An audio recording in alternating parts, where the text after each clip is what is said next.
नमस्कार दोस्तों, स्वागत है आप लोगों का हमारे आचार्य यागेंद्र मिश्रा चैनल में। नवरात्रि में कन्याओं को गलती से भी ना खिलाएं ये 3 चीज। दोस्तों, सच्चे हृदय से कमेंट बॉक्स में लिखें जय माता दी। माता रानी आपके सभी कष्टों को समाप्त करे, आपकी झोली खुशियों से सदैव भर दे। जय माता रानी। दोस्तों, नवरात्रि का महापर्व 9 देवियां अर्थात 9 कन्याओं को समर्पित है। कन्या पूजन करने से हमारी समस्त पीड़ाएं, कष्ट, संकट दूर होते हैं। आपको बता दें कि इस बार माता रानी विशेष सवारी पर पृथ्वी पर आएंगी, क्योंकि इस बार माता पालकी पर सवार होकर आएंगी और भक्तों के कष्टों को दूर करेंगी। जब जब माता रानी पालकी पर सवारी करके आती हैं तो धरती पर फूल खिलते हैं, बाहर आती है, वर्षा होती है तथा हरियाली की उत्पत्ति होती है और जीवन सुखमय हो जाता है। इस बार के नवरात्रि यानी बहुत ही शुभ और मंगलकारी माने जा रहे हैं। इस बार चैत्र नवरात्रि 30 मार्च दिन शनिवार से शुरू होकर 6 अप्रैल तक यानी कि चलेगा। यानी कि 30 अप्रैल 2025 दिन शनिवार से शुरू होगा और इसका समापन 6 अप्रैल दिन रविवार को होगा। ऐसे में 8 दिनों तक ये धूम मचाने वाली है, क्योंकि इस बार की चैत्र नवरात्रि 8 दिनों की रहने वाली है। नवमी तिथि और कन्या पूजन का जो यानी कि विशेष विधान होता है, तो दोस्तों नवरात्रि में अष्टमी और नवमी तिथि का विशेष विधान है। इस बार महाअष्टमी तिथि 5 अप्रैल 2025 दिन शनिवार को और नवमी तिथि जो महानवमी तिथि है जिस दिन कन्या पूजन होता है, ये रविवार के दिन यानी 6 अप्रैल दिन रविवार है। ऐसे में आप अष्टमी और नवमी को इन दोनों तिथियों में कन्या पूजन अवश्य ही करें। शास्त्रों में 9 दिनों के नवरात्रि को बहुत ही शुभ और मंगलकारी माना जाता है और वहीं 8 दिनों की नवरात्रि को अच्छा नहीं माना जाता। ऐसे में 10 दिनों की नवरात्रि बहुत ही शुभ और मंगलकारी मानी गई है। शास्त्रों के अनुसार नवरात्रि के दिनों में माता रानी को पूजन करने से, कन्या पूजन करने से माँ अभय वरदान करती हैं। श्री घर में जैसे सच्चे हृदय वाले कोमल व्यक्ति के सभी संकटों का निवारण माँ शीघ्र करती हैं। माँ की उपासना विनम्रता का विकास होता है। सभी कष्ट, दरिद्रता, दुख, गरीबी नष्ट हो जाते हैं। नवरात्रि में माता रानी का व्रत और पूजन किया जाता है, लेकिन नवरात्रि के दौरान सबसे ज़्यादा महत्व होता है कन्या पूजन का। दोस्तों, माना जाता है कि व्रत और उपासना से माता रानी इतना प्रसन्न नहीं होती हैं जितना कि कन्या पूजन से होती हैं। नवरात्रि में छोटी छोटी कन्याओं को माता रानी का स्वरूप माना जाता है। कन्याओं को भोग लगाया जाता है, उन्हें प्रसन्न किया जाता है और बदले में आशीर्वाद मांगा जाता है।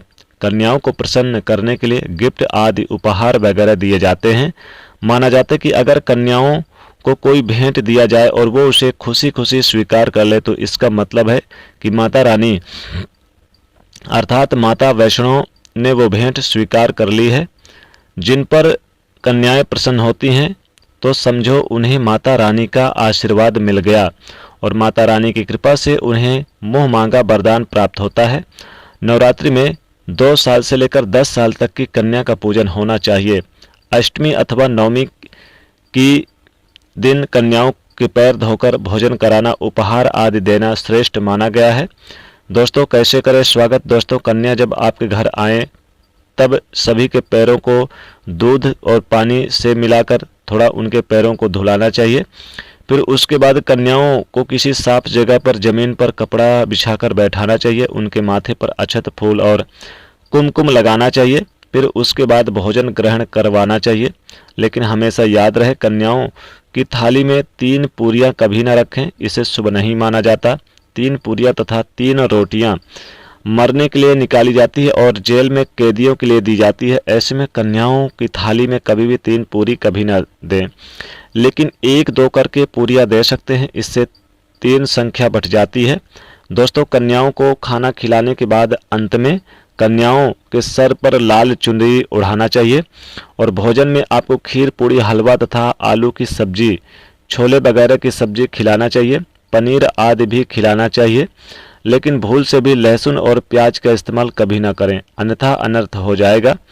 अक्सर कई लोग कन्याओं को कुरकुरे का पैकेट, चिप्स वगैरह पैकेट खिलाते हैं, जो कि घोर अनर्थ है, घोर अनर्थ माना जाता है, क्योंकि इसमें लहसुन प्याज का इस्तेमाल होता है, जिसके कारण आपका व्रत खंडित हो सकता है, माँ दुर्गा क्रोधित हो सकती हैं। जहां आपने 9 दिनों तक लहसुन प्याज का परहेज किया, लेकिन आपकी एक गलती पूरे व्रत को खंडित कर सकती है। कन्याओं को डब्बा बंद कोई भी ऐसी चीज़ ना खिलाएं जिससे लहसुन प्याज हो, जिसमें कई चीज़ें तो ऐसी होती है मार्केट से जिसके अंदर लहसुन प्याज का इस्तेमाल होता है, ऐसा आप कभी मत करना दोस्तों। कई लोग कन्या पूजन में खाना घर पर ही बनाते हैं और मार्केट से रेडीमेड लाकर ही खिला देते हैं तथा दही जलेबी खिलाते हैं, जो कि शुभ नहीं माना जाता। भले ही आप दही जलेबी खिला सकते हैं, परंतु माता को घर का बना हुआ शुद्ध भोजन अति प्रिय है। खासकर नवरात्रि के दौरान बना हुआ शुद्ध भोजन बहुत अच्छा है। घर में पक्का खाना अवश्य बनाना चाहिए, माता रानी बहुत प्रसन्न होती हैं। घर का बना पक्का खाना कन्याओं को खिलाना चाहिए। हमेशा याद रखें, कन्याओं को प्लास्टिक के बने दोने में खाना नहीं खिलाना चाहिए। ऐसे में बर्तन पूजा पाठ के लिए शुभ नहीं माने जाते हैं। कन्याओं को हमेशा स्टील के बर्तन या पत्ते से बने बर्तन में ही भोजन कराना चाहिए, बहुत ही शुभ माना गया है। दोस्तों, भोजन कराने के बाद कन्याओं की थाली में एक लौंग जरूर रखना चाहिए, क्योंकि लौंग देवी शक्ति का तथा दुर्गा माता को बहुत प्रिय है। लोग माता शक्ति का प्रतीक होता है लौंग। लौंग में नवदुर्गा का वास होता है। इस 9 दिनों में माता रानी को लौंग का भोग जरूर लगाया जाता है। इसीलिए कन्याओं की थाली में चुपचाप एक लौंग जरूर रख दे, आपका भाग्य चमक जाएगा। माता लक्ष्मी आपके जीवन में धन की कोई कमी नहीं होने देंगी। आपको बता दें कि कन्याओं को उपहार में क्या दे।